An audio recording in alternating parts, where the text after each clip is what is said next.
अब बात करते हैं थोड़ा एडवांस की। एडवांस में हम जानेंगे कि जो हमारा लॉब्यूल्स होता है उसके जो सारे स्ट्रक्चर होते हैं ये क्या काम करते हैं और कैसे कैसे काम करते हैं। तो आइए शुरू करते हैं हमारा लीवर की वर्किंग का एडवांस पार्ट, जहां पर हम समझेंगे लॉब्यूल्स के स्ट्रक्चर को और इसकी फंक्शनिंग को। सबसे पहले मैं आपको यहां पर एक इंटरेस्टिंग फैक्ट बता दूं कि हमारे लीवर के अंदर 50,000 से लेकर 1 लाख तक लॉब्यूल्स प्रेजेंट रहते हैं। जी हां, आपने सही सुना, यहां पर बहुत सारे लॉब्यूल्स मिलकर जो लीवर फंक्शन परफॉर्म करता है वह सारे उसको परफॉर्म करने में मदद करते हैं। मेनली ये जो लॉब्यूल्स होते हैं, अगर हम इनके टॉप व्यू से देखा जाए तो ये एक हेक्सागोनल शेप के दिखते हैं। हेक्सागोनल तो आप अच्छी तरह से जानते होंगे, ऐसा स्ट्रक्चर जिसके 6 कॉर्नर्स होते हैं। वहीं इन लॉब्यूल्स को अगर हम सामने से देखेंगे, फ्रंट व्यू में देखेंगे, तो ये एक सिलेंड्रिकल शेप के दिखते हैं। अगर हम इनकी एक जनरल थिकनेस की बात की जाए तो यह 0.8 mm टू 2 mm तक की थिकनेस के हो सकते हैं। वहीं एक हेल्दी एडल्ट के लॉब्यूल्स के बारे में बात करें तो यह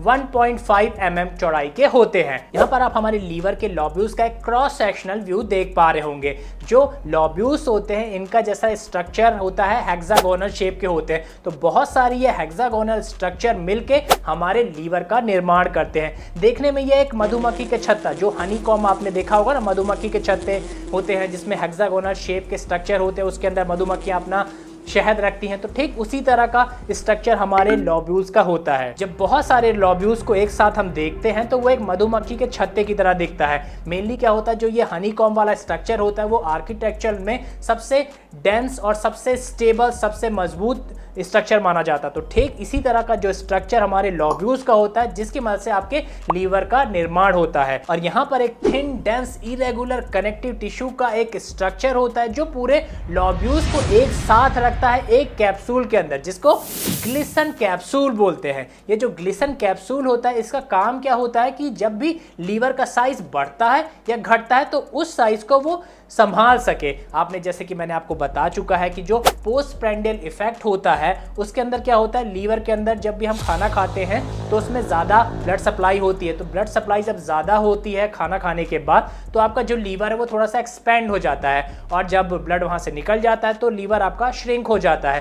तो डेली बेसिस पे हमारे जो लीवर का साइज है वो घटता बढ़ता रहता है। तो उस घटते बढ़ते साइज को झेलने के लिए जो पूरा लीवर का स्ट्रक्चर होता है वह एक कैप्सूल के अंदर बंद होता है, जिसको ग्लिसन कैप्सूल बोलते हैं। Thus to withstand significant daily change in liver size, liver is enclosed inside Glisson's capsule. वापस आते हैं अपने मेन टॉपिक लॉब्यूल्स पे। ये लॉब्यूल्स देखने में तो बहुत छोटे से स्ट्रक्चर दिख रहे हैं, लेकिन इस छोटे से स्ट्रक्चर के अंदर भी बहुत सारे तरीके के स्ट्रक्चर सेल्स प्रेजेंट होते हैं जो अलग अलग तरीके के काम करते हैं। मेनली जो आपका ये लॉब्यूल होता है इसके अंदर होते हैं पोर्टल ट्रायड हो गया, हेपेटोसाइट्स होते हैं, आपके साइनोसोइड होते हैं, कफर सेल्स होते हैं, एंडोथीलियल सेल्स होते हैं, स्टेलिएट सेल्स होते हैं। तो इस तरह के बहुत सारे स्ट्रक्चर आपके इस छोटे से लॉब्यूल्स के अंदर प्रेजेंट है, जो मिलके आपके ब्लड को फिल्टर आउट करते हैं, आपके ब्लड को क्लीन करते हैं, टॉक्सिन्स वहां से हटाते हैं और आपको एक अच्छा oxygen rich, nutrient rich blood आपके हार्ट में भेजता है लॉब्यूल। ठीक है, तो यहां पर हम इन लॉब्यूल्स के जो सारे स्ट्रक्चर हैं इनको एक एक करके पढ़ेंगे, ताकि आपको बेहतर तरीके से समझ में आए कि हमारे लॉब्यूल्स कैसे काम करते हैं और आपका लीवर कैसे काम करता है। तो सबसे पहले बात करते हैं पोर्टल ट्रायड की। पोर्टल ट्रायड, जैसे कि आप नाम से ही समझ पा रहे हैं कि ये ट्राइड लगा है इसके पीछे, मतलब इसमें 3 चीजें हैं। तो जो ये पोर्टल ट्राइड होता है लॉब्यूल्स का, इसमें मेनली 3 चीजें प्रेजेंट होती है, जिसमें से पहला होता है हेपेटिक आर्टरी। जैसे कि मैंने आपको पहले ही पढ़ा चुका है, हेपेटिक आर्टरी क्या होती है? हेपेटिक आर्टरी वो आर्टरी होती है जो आपके लीवर को ऑक्सीजन रिच ब्लड सप्लाई करती है। वहीं दूसरी चीज होती है इसमें पोर्टल वीन। पोर्टल वीन क्या होती है? पोर्टल वीन वह वीन होती है जो आपके लीवर को न्यूट्रिएंट रिच ब्लड सप्लाई करती है। और तीसरा स्ट्रक्चर इस पे है बाइल डक्ट। बाइल डक्ट क्या होता है? जैसे कि आप जानते हैं, डक्ट मतलब क्या होता है?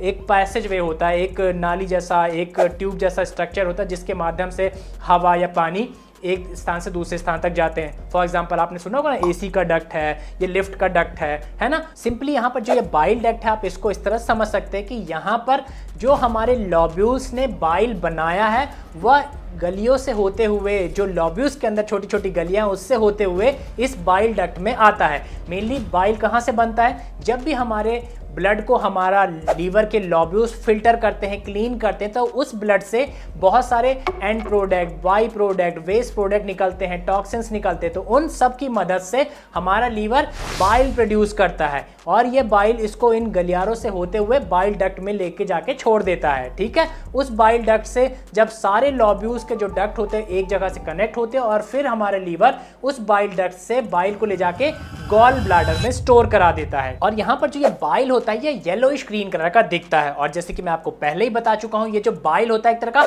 डाइजेस्टिव फ्लूइड होता है। मेनली जब भी आप कोई खाना खाते हैं और खास तौर से जब भी आप कोई डाइटरी फैट कंज्यूम करते हैं, तो जब आपका डाइटरी फैट आपके स्मॉल इंटेस्टाइन तक पहुंचता है तब आपका गॉल ब्लैडर बाइल रिलीज करता है आपके स्मॉल इंटेस्टाइन में। स्मॉल इंटेस्टाइन में जब बाइल आता है तो वह इस खाए हुए डाइटरी फैट को कवर अप करता है, इमल्सिफाई करता है, उसको ब्रेक डाउन कर देता है फैट की सबसे स्मॉलेस्ट यूनिट फैटी एसिड में। और जो ये फैटी एसिड है यह आपके स्मॉल इंटेस्टाइन के अंदर जो माइक्रोविलीज प्रेजेंट है वहां से एब्जॉर्ब करके आपके पोर्टल वेन में भेज दिए जाते हैं। ये जो बाइल होता है एक तरह का एक्वा सोल्यूशन होता है, इसमें 95% पानी होता है और बहुत सारे इसमें एंडोजीनस सॉलिड कंस्टिट्यूएंट्स होते हैं, जैसे कि बाइल सॉल्ट हो गया, बिलीरुबिन, फॉस्फोलिपिड हो गया, कोलेस्ट्रॉल हो गया, एंजाइम हो गया, फॉरफायरिन हो गया, जेनोबायोटिक्स हो गए, एक्सोजीनियस ड्रग्स हो गए। तो बहुत सारे चीजें इस बाइल के अंदर डिसॉल्व रहती है। इसलिए जो बाइल होता है एक स्ट्रॉन्ग डाइजेस्टिव फ्लूइड बनता है, तभी तो ये हमारे मैक्रोन्यूट्रिएंट में जो सबसे डेंस मैक्रोन्यूट्रिएंट है फैट,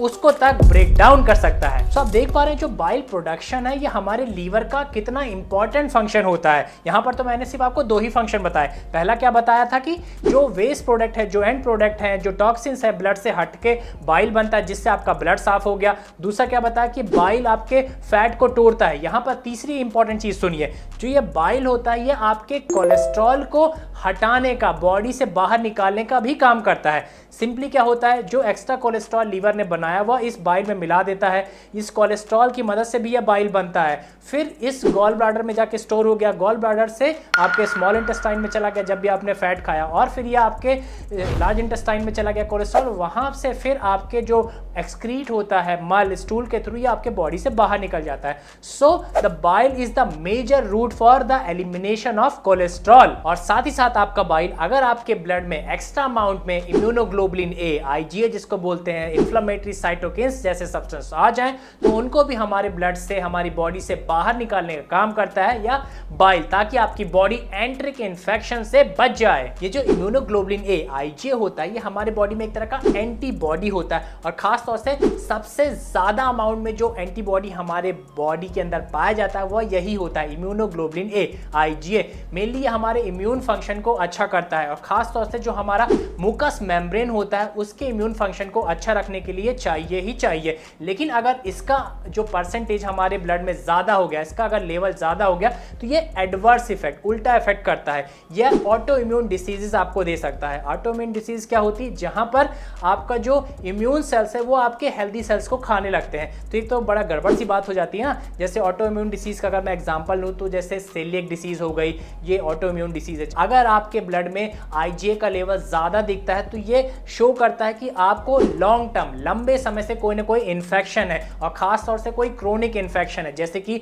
एचआईवी हो गया। तो अगर आपके ब्लड में ये ज्यादा है तो ये खतरनाक चीज है। अगर मैं एक सिंपली एक हेल्दी एडल्ट 16 से 45 साल का एक हेल्दी एडल्ट की बात करूं तो उसके ब्लड में यह 0.8 टू 2.8 तक हो सकता है, और जो बाकी रेंज है आप स्क्रीन पे देख पा रहे होंगे। ये जो साइटोकिन्स होते हैं ये हमारे इम्यून सिस्टम को बेहतर रखने में मदद करते हैं हमारी। सिंपली जो साइटोकिन्स होती है एक तरह के प्रोटीन होते हैं जो आपके इम्यून सेल के ग्रोथ के लिए और उसको अच्छा रखने के लिए चाहिए होते हैं। लेकिन अगर इनका जो लेवल है आपके ब्लड में ज्यादा हो गया, ये हाई लेवल में आ गए, तो ये आपको ऑटो इम्यून डिसीज देते हैं, जहां पर सिंपली आपके इम्यून सेल ही आपके हेल्दी सेल्स को खाने लगते हैं, जो एक गंभीर बीमारी हो जाती है। अगर साइटोकिन्स एक हेल्दी रेंज की बात करें तो आपके ब्लड में 3.2 टू 10,000 pg/ml के बीच रेंज में होना चाहिए। तो यहाँ पर जो हमारा बाइल होता है वह इन इम्यूनोग्लोबुलिन, आईजीए, साइटोकिन्स जैसे सब्सटेंस को अगर ज्यादा हो गए ब्लड में तो उनको बाहर निकालने का काम भी करता है, ताकि हम बीमार ना पड़े, हमको इन्फेक्शंस ना हो।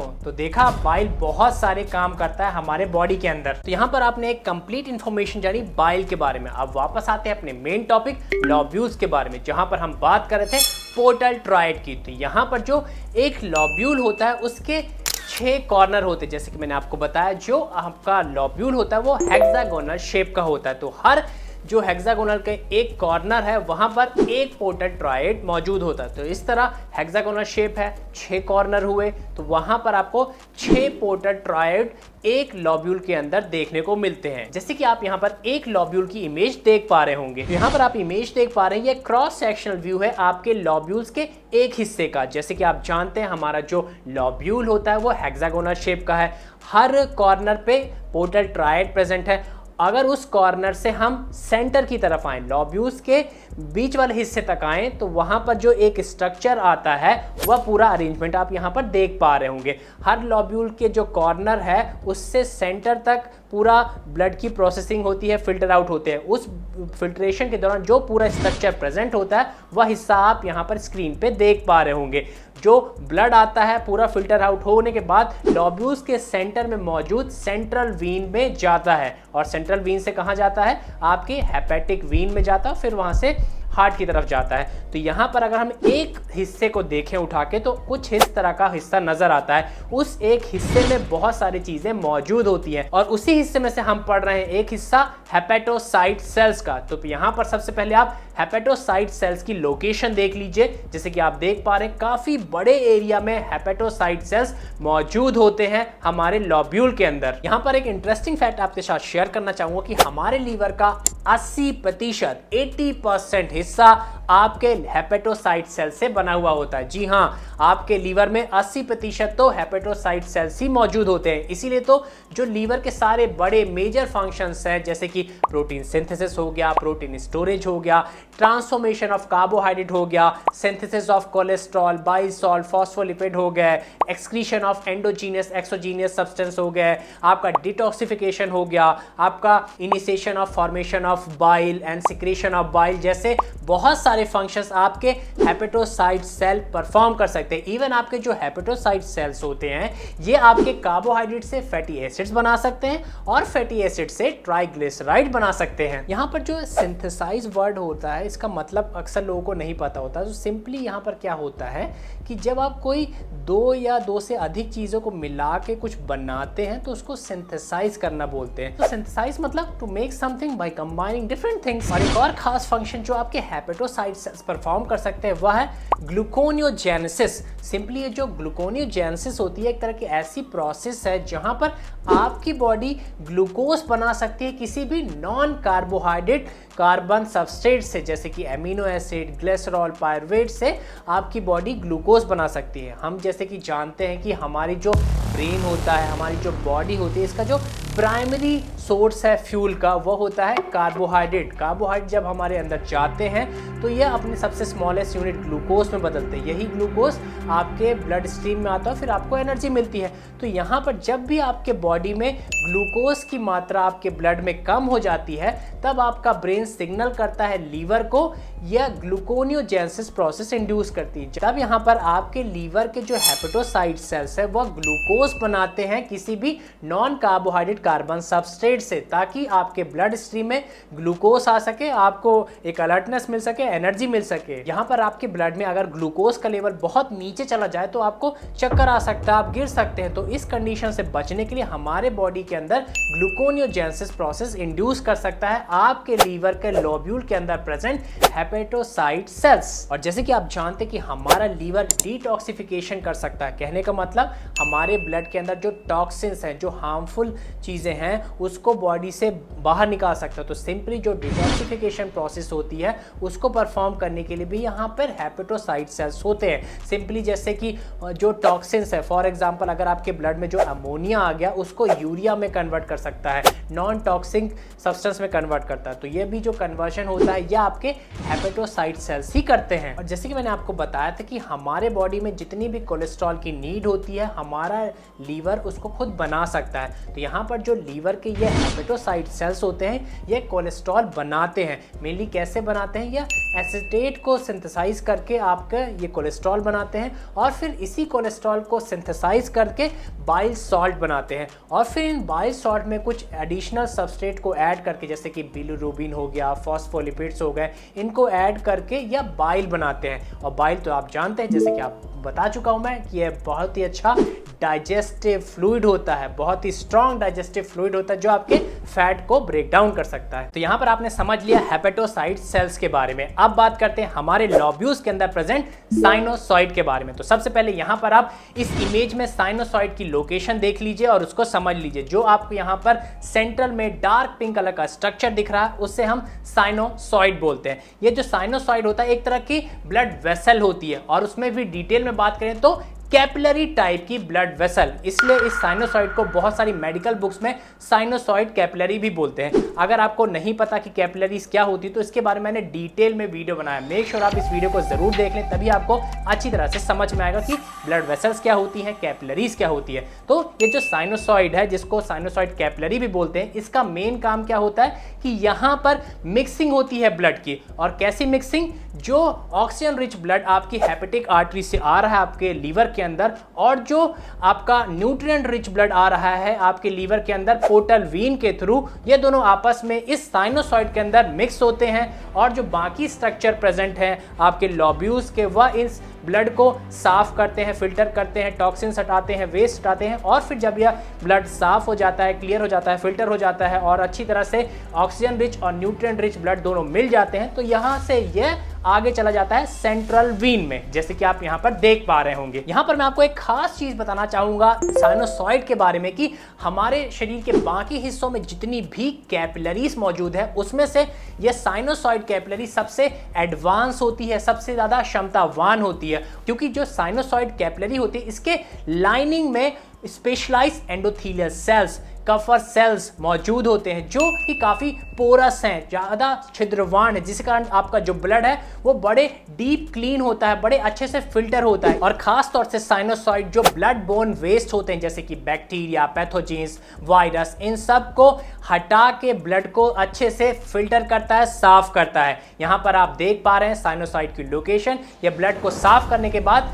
सेंट्रल वीन में भेज देता है, जो लोब्यूल्स के सेंटर में प्रेजेंट होती है, और इससे सारा ब्लड कलेक्ट होकर हर अलग अलग लोब्यूल से इस सेंट्रल वीन में ब्लड आता है और यहां से चला जाता है आपकी हेपेटिक वीन में। तभी आपने समझ लिया साइनोसॉइड के बारे में। अब बात करते हैं कफर सेल्स के बारे में। ये जो कफर सेल्स होते हैं या स्पेशलाइज्ड सेल होते हैं जो साइनोसॉइड के अंदर प्रेजेंट होते हैं, जो आप यह इमेज में साइनोसॉइड के बीच में स्ट्रक्चर देख पा रहे हैं ग्रे कलर का, या कफर सेल्स कहलाते हैं। ठीक है, मेनली ये जो कफर सेल्स होते हैं ये साइनोसॉइड के लाइनिंग में जो एंडोथेलियल सेल्स प्रेजेंट है उसके साथ ये मौजूद रहते हैं। यहाँ पर जो कफर सेल्स है उसका साइज थोड़ा सा बड़ा होता है, जिसकी वजह से यह सेंट्री लोबुलर एंड पेरीपोर्टल रीजन जो साइनोसॉइड का होता है उस दोनों में प्रेजेंट रहते हैं। कहने का मतलब इनका साइज बड़ा होने की वजह से ये साइनोसॉइड के बीच वाले हिस्से और सतह वाले हिस्से दोनों में आपको दिखाई देते हैं, जैसे कि आप इमेज में देख पा रहे होंगे। और सबसे खास बात, कफर सेल्स के अंदर सबसे ज्यादा अमाउंट में मौजूद होते हैं मैक्रोफेज। ये जो मैक्रोफेज होते हैं एक तरह के व्हाइट ब्लड सेल्स होते हैं जो आपकी इम्यूनिटी के लिए चाहिए होते हैं। मेनली क्या होता है, जो भी माइक्रो ऑर्गेनिज्म आपकी बॉडी को नुकसान पहुंचाने जाता है या उसको खत्म कर देते हैं। अब होता क्या है कि जब भी आपके बॉडी में कोई ऐसा माइक्रो ऑर्गेनिज्म आता है तो हमारे जो यह मैक्रोफेज हैं ये उसको पहले आइडेंटिफाई करते हैं, फिर उसको अपने अंदर खींचते हैं और अंदर खींच के उसको खत्म कर देते हैं, ब्रेक डाउन कर देते हैं, तोड़ देते हैं, जैसे कि आप एनिमेशन में देख पा रहे होंगे। तो यहाँ पर जो भी gut bacteria, bacterial endotoxin, microbial debris आपके गैस्ट्रोइंटेस्टाइनल ट्रैक्ट से पोर्टल वीन के रास्ते आपके लीवर में आ गए हैं, उन सब को कफर सेल्स के अंदर मौजूद मैक्रोफेज सेल मार देता है, खत्म कर देता है, जिसके कारण आपकी इम्यूनिटी बिल्डअप होती है। तो यहाँ पर कफर सेल्स को आप इस तरह से बोल सकते हैं कि यह आपके बॉडी के लिए एक तरह के इम्यून सेल्स होते हैं। और यहाँ पर जो कफर सेल्स होते हैं यह बहुत सारे डिफरेंट कंपाउंड्स जैसे कि लिपिड्स हो गया, प्रोटीन कॉम्प्लेक्स हो गया, स्मॉल पार्टिकल्स, इनके मेटाबॉलिज्म में भी काम आते हैं। और साथ ही साथ ये कफर सेल्स आपके ब्लड में जो रेड ब्लड सेल्स बूढ़े हो चुके हैं, पुराने हो चुके हैं, उनको हटा के आपके हीमोग्लोबिन को रिसाइकल भी करता है। तो या तो आपने समझ लिया कफर सेल्स के बारे में। अब बात करते हैं एंडोथेलियल सेल के बारे में। ये जो एंडोथेलियल सेल होता है यह एक सिंगल सेल की लेयर होती है जो आपके ब्लड वेसल के जो अंदरूनी सतह है उस पे पाई जाती है। इसका काम होता है आपके ब्लड में जो भी चीज़ें प्रेजेंट हैं उसको एक्सचेंज कराना, आदान प्रदान कराना किसके, ब्लड वेसल के बाहर जो भी टिश्यूज प्रेजेंट है उनके साथ। यहाँ पर आप डायग्राम में एंडोथीलियस सेल्स की लोकेशन देख पा रहे हैं। यहाँ पर जो लाइट ग्रे से एक स्ट्रक्चर बना हुआ है उसको एंडोथीलियस सेल बोलते हैं। यह तो आपने समझ लिया एंडोथीलियस सेल्स क्या होते हैं। अब बात करते हैं स्पेस ऑफ डिश। जैसे कि आप इसके नाम से ही समझ पा रहे हैं स्पेस लगा है, तो यहाँ पर जो ये स्पेस ऑफ डिश है यह वह हिस्सा होता है जो आपके साइनोसॉइड और आपके हेपेटोसाइट सेल्स के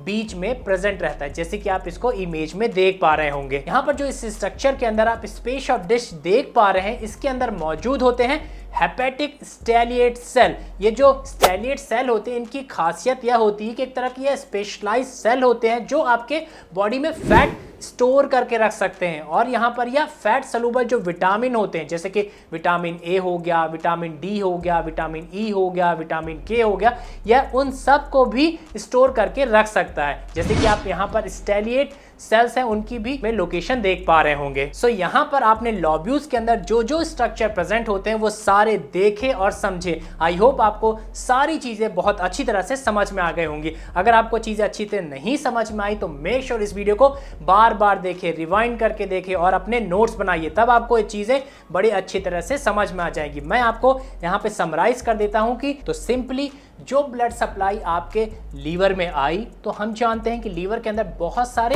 लोब्यूल्स प्रेजेंट होते हैं। लोब्यूल्स हमारे लीवर की वर्किंग यूनिट होती है। इन लोब्यूल्स के अंदर बहुत सारे तरह के स्ट्रक्चर्स होते हैं। तो ये सारे जो स्ट्रक्चर हैं यह मिलके आपके ब्लड को प्यूरिफाई करते हैं, फिल्टर करते हैं और उससे जो टॉक्सिन्स हैं उसको हटाते हैं या फिर उसको लेस टॉक्सिक में कन्वर्ट करते हैं। जो हार्मफुल सब्सटेंस है उनको हटाते हैं और जो प्यूरिफाइड ब्लड है उसमें आपका जो हेपेटिक आर्टरी से ऑक्सीजन रिच ब्लड आया है और जो पोर्टल वेन से न्यूट्रिएंट रिच ब्लड आया है उसको मिक्स करते हैं और इसको हार्ट में भेजते हैं। यहाँ पर यह जो ब्लड प्यूरिफाई हो चुका है, फिल्टर हो चुका है, जिससे टॉक्सिन्स हट चुके हैं, न्यूट्रिएंट रिच ब्लड मिल चुका है, ऑक्सीजन रिच ब्लड मिल चुका है, वो सारे लोब्यूल्स से आपके सेंट्रल वेन में आते हैं। सेंट्रल वेन यह सारा ब्लड ले जाके आपके हेपेटिक वेन को सप्लाई करती है। हेपेटिक वेन ले जाके यह ब्लड आपके हार्ट में सप्लाई करती है, खास तौर से हार्ट के वेना केवा में सप्लाई करती है और फिर हार्ट से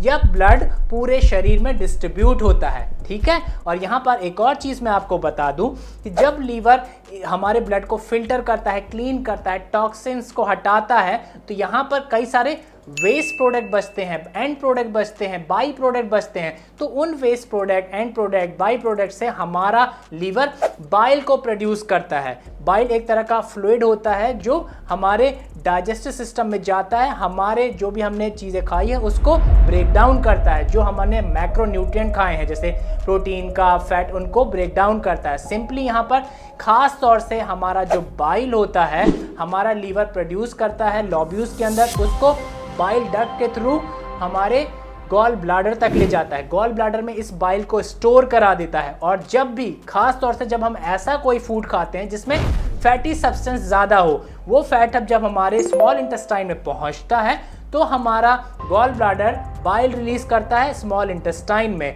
बाइल जाके क्या करता है, उस फैटी आइटम को इमल्सिफाई करता है, कवर अप करता है और उसको ब्रेक डाउन कर देता है। किस में ब्रेक डाउन करेगा?